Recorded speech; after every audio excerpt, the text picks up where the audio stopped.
क्या फरिश्ते भी रमजान में रोजा रखते हैं? रमजान में फरिश्ते क्यों उतरते हैं? क्या आपने कभी गौर किया है, जब रमजान का मुकद्दस महीना आता है, हम रोजा रखते हैं, भूख सहते हैं, प्यास सहते हैं, सिर्फ अपने रब को राजी करने के लिए, तो दिल में एक सवाल जरूर आता है, क्या फरिश्ते भी रोजा रखते होंगे? क्या उन्हें भी भूख लगती है? क्या वो भी इफ्तार करते हैं, या उनका मामला हम इंसानों से बिल्कुल अलग है? आज की इस वीडियो में हम इस राज को आसान और दिल को छू लेने वाले अंदाज में समझेंगे, और यकीन मानिए आखिर तक सुनेंगे तो आपका दिल रमजान की इबादत के लिए और बेताब हो जाएगा। सबसे पहले हमें यह समझना होगा कि फरिश्ते आखिर होते कौन हैं। इस्लाम के मुताबिक फरिश्ते अल्लाह ताला की एक पाक और नूरानी मखलूक हैं। उन्हें नूर रोशनी से पैदा किया गया है। फरिश्तों की कुछ खास बातें होती हैं। उन्हें भूख नहीं लगती, उन्हें प्यास नहीं लगती, उन्हें नींद नहीं आती, उन्हें गुनाह करने की ख्वाहिश नहीं होती, वो कभी अल्लाह की नाफरमानी नहीं करते। कुरान में आता है कि फरिश्ते वही करते हैं जिसका उन्हें हुक्म दिया जाता है, यानी उनकी पूरी जिंदगी सिर्फ इबादत है, सिर्फ बंदगी है, सिर्फ तस्बीह है। क्या फरिश्ते भी रमजान में रोजा रखते हैं? जवाब है नहीं। फरिश्तों को रोजा रखने की जरूरत ही नहीं होती, क्योंकि रोजा इंसानों और जिन्हों के लिए इम्तिहान है। भूख और प्यास सहकर अपने नफ्स पर काबू पाना,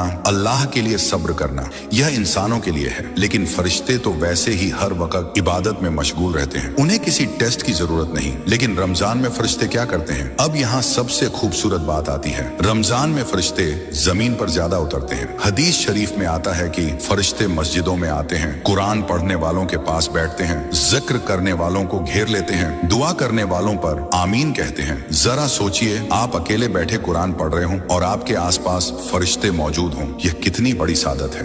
एक और अजीम खुशखबरी, जब इंसान रोजा रखता है, भूखा प्यासा रहता है, अल्लाह की रजा के लिए सब्र करता है, तो फरिश्ते उसके लिए दुआ करते हैं। मतलब आपका रोजा सिर्फ आपका नहीं, आपके लिए आसमान से रहमतें उतर रही होती हैं। शब-ए कद्र, फरिश्तों की सबसे बड़ी आमद, रमजान की सबसे मुकद्दस रात शब-ए कद्र। कुरान में आता है कि इस रात फरिश्ते उतरते हैं। उलमा बताते हैं कि उस रात इतनी बड़ी तादाद में फरिश्ते उतरते हैं कि जमीन भर जाती है। हर जगह, मस्जिदों में, घरों में, इबादत करने वालों के पास, दुआ करने वालों के पास, यानी जिस इंसान ने उस रात इबादत कर ली, उसकी तकदीर बदल सकती है। फरिश्ते हर जगह नहीं आते, वो खास जगहों पर आते हैं, जहां अल्लाह का जिक्र होता है, जहां कुरान पढ़ा जाता है, जहां नमाज होती है, जहां सुकून और पाकीज़गी होती है। लेकिन फरिश्ते उन जगहों से दूर रहते हैं जहां गुनाह होते हैं, जहां झगड़ा होता है, जहां गंदी बातें होती हैं। इसलिए रमजान में हमें अपने घर का माहौल भी बदलना चाहिए। रोजा सिर्फ भूख और प्यास का नाम नहीं, रोजा है सब्र, तकवा, गुनाहों से दूरी, दिल की सफाई, अल्लाह के करीब होना।